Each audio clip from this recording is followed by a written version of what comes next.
Hello guys, welcome back to my channel సర్దాస్ kitchen. మన కిచెన్లో ఈరోజు ఒక మంచి రెసిపీతో మీ ముందుకు వచ్చేసానండి. రెసిపీ వచ్చేసి గుత్తి వంకాయ అండి. చూస్తుంటేనే తెలుస్తుంది కదా, గుత్తి వంకాయ గ్రేవీ కర్రీ చేశానండి.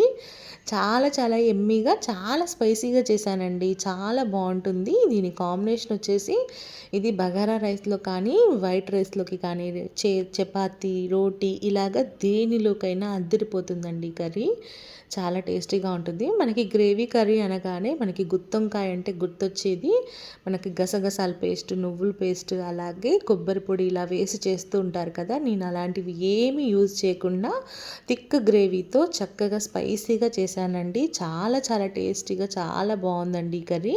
మీరు తప్పకుండా ట్రై చేయాల్సిన రెసిపీ అండి. నేనైతే ఈ కర్రీని బగారా రైస్లోకి ఈరోజు చేశానండి. బగారా రైస్ అలాగే ప్లెయిన్ రైస్ అండి. వైట్ రైస్లోకి కానీ, చపాతీ, పరోటా, రోటీ ఇలాగా దేనిలోకైనా కాంబినేషన్ అయితే అద్దరిపోతుందండి. చాలా బాగుంటుంది. ఇది అయితే గుత్తి వంకాయ కర్రీ అండి.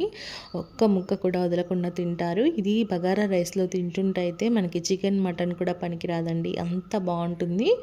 ముక్క అయితే చాలా జ్యూసీగా, గ్రేవీగా చాలా టేస్టీగా ఉందండి. చాలా చాలా బాగుంది. నేను దీని పూర్తి వీడియోని లాంగ్ వీడియోలో పోస్ట్ చేశానండి. కింద లింక్ డిస్క్రిప్షన్లో ఇస్తాను. ఒక్కసారి వీడియోని చూసేసి లైక్ చేసేసి కామెంట్ చేసేసి మన ఛానల్కి సపోర్ట్ చేస్తూ ఉండండి.